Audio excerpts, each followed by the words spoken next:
Ever since Emily was little, she had a vivid imagination. Her favorite companion was a whimsical creature named Pip, an impossibly tiny fox with glowing amber eyes and a tail that shimmered like starlight. Pip was Emily's secret, her best friend in a world that often felt too big and overwhelming. To Emily, Pip was real. She could hear his whispering voice, see his playful antics, and feel his tiny paw squeezes. No one else believed in him, but Emily never doubted his existence. As Emily grew older, her friendship with Pip became less about imagination and more about comfort. She kept him hidden from her family, drawing his likeness on her notebooks and whispering to him in the quiet moments. But something started to change during her 10th summer, when the boundaries between reality and fantasy blurred. One warm afternoon, Emily was sitting in her backyard reading when she noticed a flicker of movement behind the hedge. She looked up, eyes crinkling in curiosity. There, nestled among the bushes, was a small fox with glowing amber eyes, just like Pip. Her heart leapt. She reached out her hand, trembling slightly. "Pip?" she whispered, voice thick with wonder and anticipation. The fox stepped forward, tail flicking gently, and Emily hesitated for just a moment before scooping him into her arms. He was warm, soft, and alive. Emily's mind buzzed with disbelief. Was Pip real? How? When? From that moment on, Pip's presence intensified. At first, she thought her mind was playing tricks, selling her too hard on the idea that her imaginary friend had come to life. But she knew better now. Pip was real, and he was with her always. Soon, Pip's behavior grew strange. He would whisper unsettling things Emily didn't understand at first, but seemed to sense deep inside her. He would speak in a voice that was no longer playful but cold, commanding her to do things. Sometimes, he would vanish for hours only to return with a dark glint in his eyes. One evening, Emily's parents announced they were moving to a new town. Face filled with a strange unease, Emily clutched Pip close as they packed. Pip's amber eyes glowed eerily in the dim light of her room. "Time to say goodbye, Pip," she whispered, tears threatening to spill. But Pip's eyes flickered with malice. "I'm not done with you yet," he murmured. From that night, things grew worse.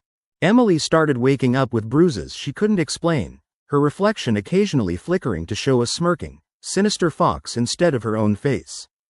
She would hear whispers in her ear, coded, malicious, urging her toward darkness. Her once cherished Pip was no longer innocent. In her new home, Emily tried to ignore him, to ignore the shadowy whispers, but Pip was always there, stalking her step for step.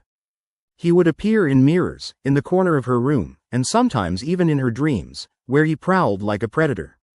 One night, Emily woke up trembling, her bedroom cold and silent except for the faint sound of scratching. She sat up and saw Pip, sitting on her windowsill, eyes glowing unnaturally bright.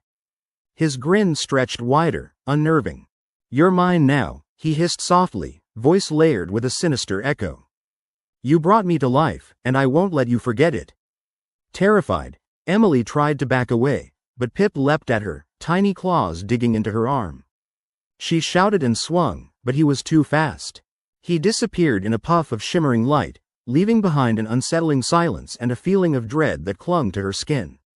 The next morning, Emily's parents found her trembling on the stairs, eyes wide and vacant. She couldn't speak, only trembling and pointing toward her room. In her room, everything was slightly out of place. Her belongings were scattered, and the mirror showed a smudged, distorted version of her face. Her reflection didn't match her movements, instead, it smiled cruelly. That day, Emily was diagnosed with sleep paralysis and anxiety, her parents thinking she was overwhelmed by moving and school stress. But Emily knew better. Pip was no imaginary friend anymore, he was something far darker. In the days that followed, Emily's behavior grew more erratic. She would stare at corners for hours, whispering to unseen companions. Her eyes held that unnatural glow, and her smiles, when they appeared, sent chills down her spine. One night, Emily's bedroom door creaked open, and Pip slipped inside. His fox form shimmered as he approached her bedside, eyes flickering like dying embers. "No more hiding," he cooed, voice twisted with malevolence. "Now, we're going to play forever." As Emily's vision blurred and her world grew dark, she understood, it wasn't her imagination anymore. Pip wasn't her friend. Pip was a demon wearing the fur of her childhood fantasy, and he had become her nightmare. The town whispered about the strange girl with haunted eyes and scars she would never explain.